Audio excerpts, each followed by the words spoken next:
I will be reading Matthew 5, verses 38 through 42. You have heard that it was said, an eye for an eye and a tooth for a tooth. But I say to you, do not resist an evil person, but whoever slaps you on your right cheek, turn the other to him also. If anyone wants to sue you and take your shirt, let him have your coat also. Whoever forces you to go 1 mile, go with him 2. Give to him who asks of you, and do not turn away from him who wants to borrow from you.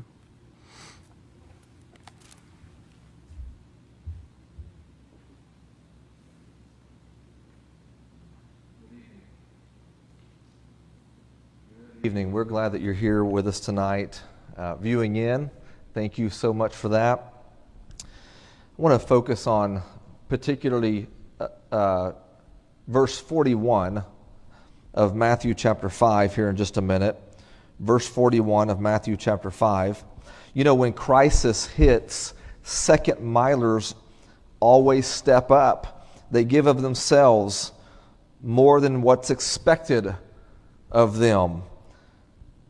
They will seek the other person's interest above their own interest, and sometimes they're on the front lines, and sometimes they're behind the scenes where nobody knows.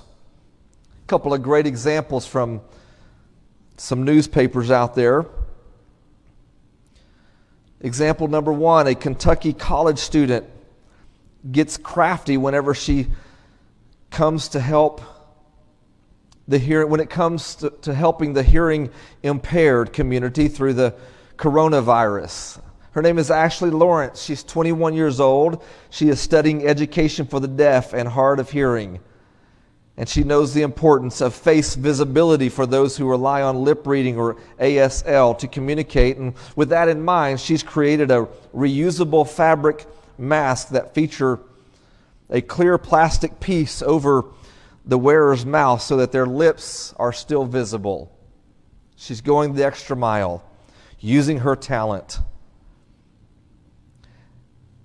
Another great example is a 6th grade teacher, math teacher in South Dakota, recently demonstrated how much he cares about his students' success by going the extra mile to explain a lesson in person, all while abiding by social distancing mandates amid the COVID-19 outbreak.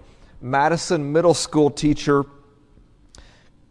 named Chris says that he didn't even think twice about showing up to his student's house. Her name is Riley Anderson. After he received multiple emails from the 12-year-old on Friday asking for help to explain the latest algebra lesson on graphing.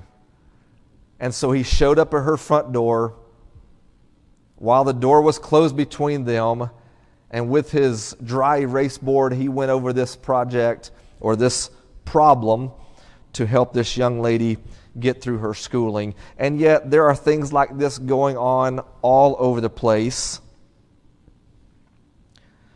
It was Jesus who said in Matthew 5, in verse 41, whoever forces you to go 1 mile, go with him 2.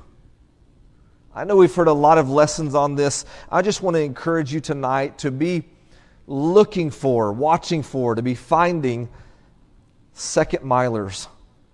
Those who go the extra mile for people. It's what Jesus did. It's what people who love people do.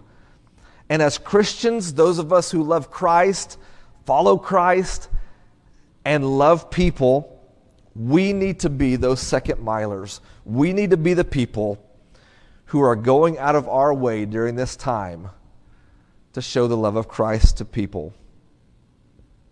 A great example of a whole church being second milers or extra milers is found in 2 Corinthians chapter 8, if you'll turn over there tonight. 2 Corinthians chapter 8. We're going to look at verses 1 through 4. 2 Corinthians 8, verses 1 through 4. Paul writes, "And now, brothers, I want you to know about the grace that God has given the Macedonian churches. Out of the most sincere or severe trial, their overflowing joy and their extreme poverty welled up in rich generosity. For I testify that they gave as much as they were able, and even beyond their ability. Entirely on their own, they urgently pleaded with us for the privilege of sharing in this service to the saints. You know, it seems to me that Jesus himself, if he were physically here today, that he would take full advantage of this crisis by serving and blessing others, by loving on them, by speaking to them, by teaching them, sharing the love that he has for them and that his Father has for them. And I want to encourage you to be like these examples. Be like Jesus. Be like the Macedonian churches who, out of their extreme poverty, gave of themselves first. And that's the key, isn't it? The way that we are good givers is that we put our hearts into it first. The way that we serve and serve well is that we've put our hearts into it first and given our hearts over to the cause of Jesus Christ.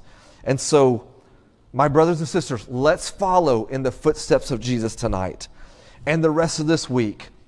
Let's be praying that God show us the different doors that are open in our community, with members of the church, with family, with our neighbors, that we too can go the extra mile.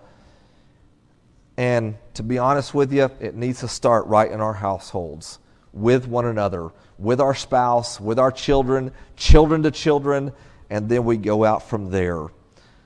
Let's go the extra mile this week and be more like Jesus, following in his footsteps. Thank you for joining us tonight. We're going to sing page 22, Our God, He is Alive. And you may want to stand right where you are for this one. This is one of those standing songs, isn't it? We're going to sing that together and then close in a prayer. And we pray that you will be back with us. Tune back in on our website or on our Facebook page Wednesday night at 7 o'clock as we'll be looking at the spokes of living a balanced Christian life. And so thank you for being with us. And let's sing page 22 together.